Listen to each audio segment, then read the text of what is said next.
Hello and welcome to the latest episode of How to Draw Awesome Animals with your friends at Peppermint Narwhal. This is the video series where we teach you how to draw animals in a fun and simple way while sharing facts about the species as we go. So we're going to go ahead and get started and take a look at the animal that we're drawing today. And since today is World Tapir Day, we've selected the Malayan tapir as the animal that we'll be drawing today. Now the Malayan tapir is one of 4 tapir species found worldwide. 3 of those species you would find in Central to South America, with the Malayan tapir being the odd one out in that it's the only tapir species found in Southeast Asia. It's also unique in its color markings. The other 3 tapir species are very brown and sort of solid colored, whereas this one stands out by being very interestingly black and white colored.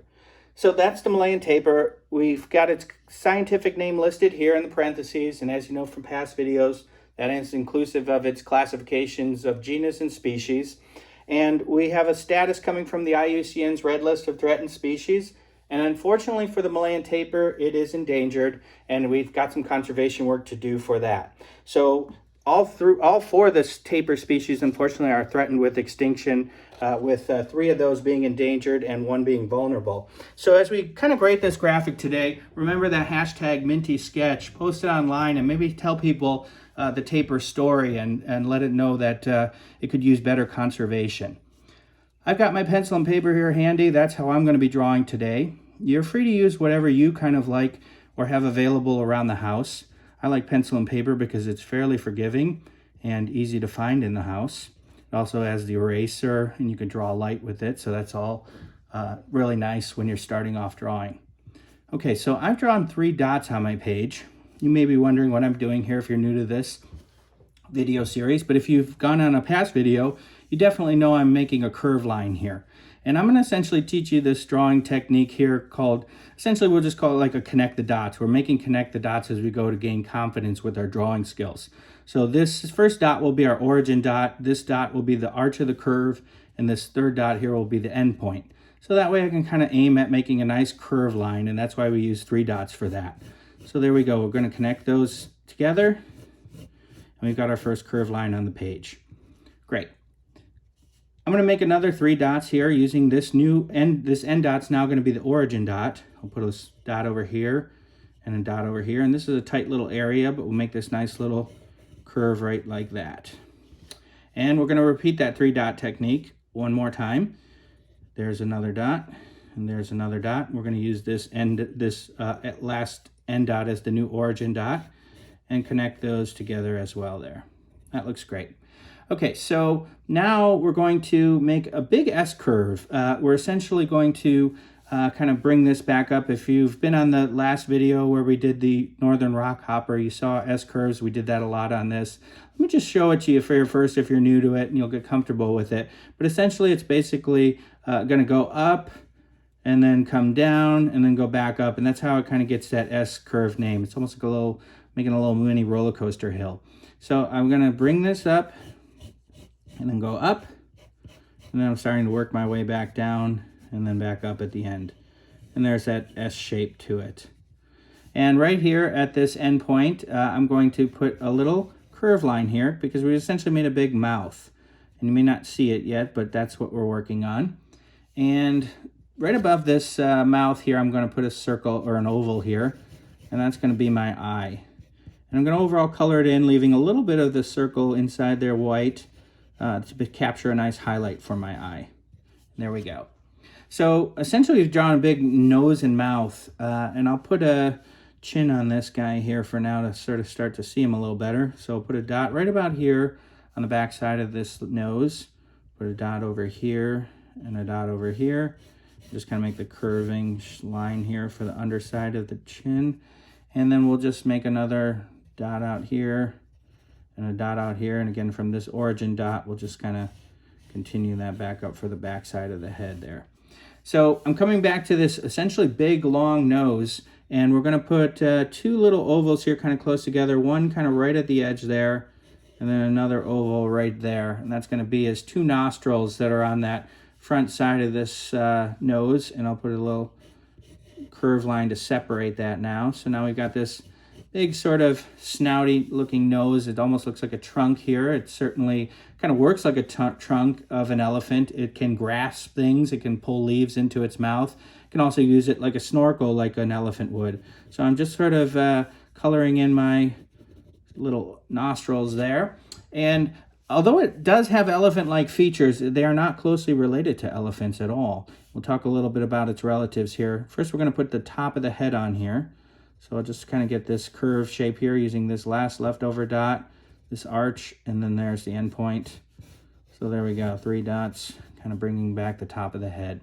Now I'm going to put a dot over here for the ear, another dot out here, and another dot out there, and curved line, bringing those together. And I just need to repeat this now to bring it back. So I'll start the end dot now as the origin, a dot over here, and a dot over here, and then bring that back.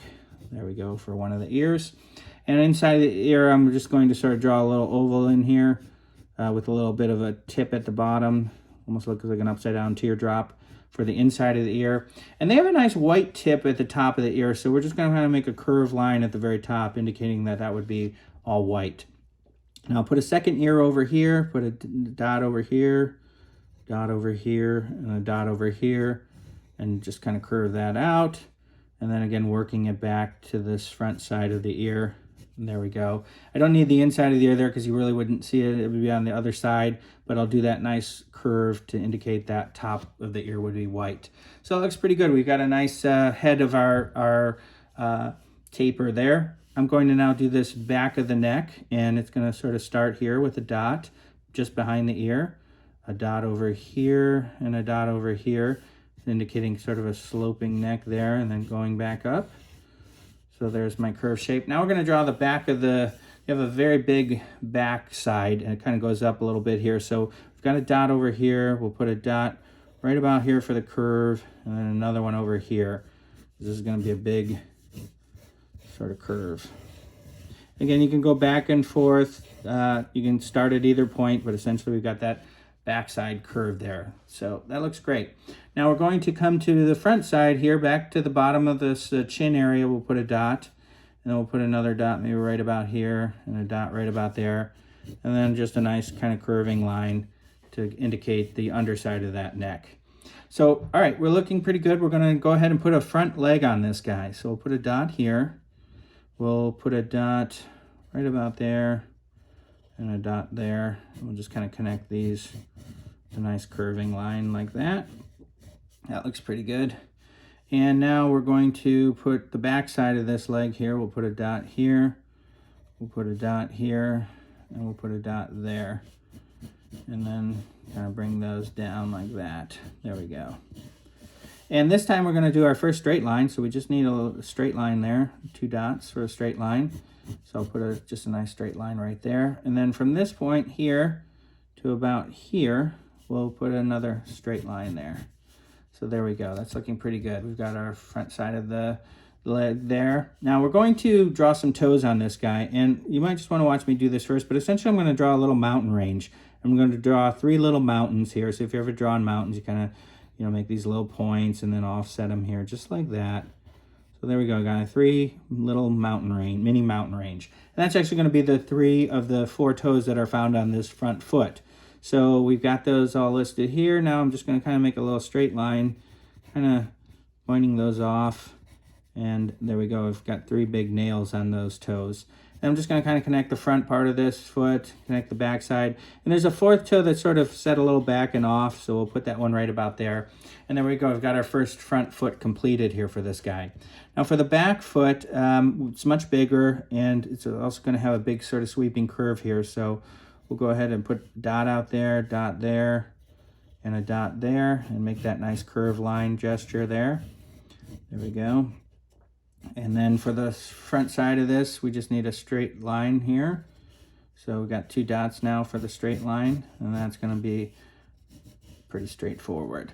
All right, we'll come back to the back side here. To do that, we'll put a dot here, a dot out here, and a dot maybe right about there. And just kind of curve those just like that. And then from this end dot, we're going to put a sort of dot out here and just draw a little bit of a straight line diagonal down there.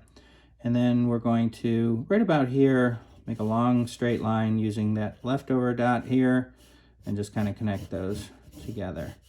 And this back foot has only 3 toes on it, so unlike the front one, which has 4. So we're just going to again draw that little mini mountain range that we did before. There's my mini mountain range. And I'm just going to kind of connect those now on the bottom side there and finish out the rest of the foot. And this 3 toes, or odd number of toes, is actually where this animal starts to reveal where he belongs in the family tree. We'll talk about that in a minute, but let's put a belly back on this guy. So we're just going to kind of put a little curved line to finish that back off. There we go. But again, this 3 toes on the back foot, or odd number of toes, puts him in a group of animals called Perissodactyla ungulates. An ungulate is basically what you'd call hoof stock. And this is essentially odd-toed ungulates that have an odd number of toes on some of the feet of that animal. And that animals that are also have odd toes that he's related to would be rhinos, horses, and zebras. So he has some really kind of fun relatives that you might not have expected. So he's not related to elephants.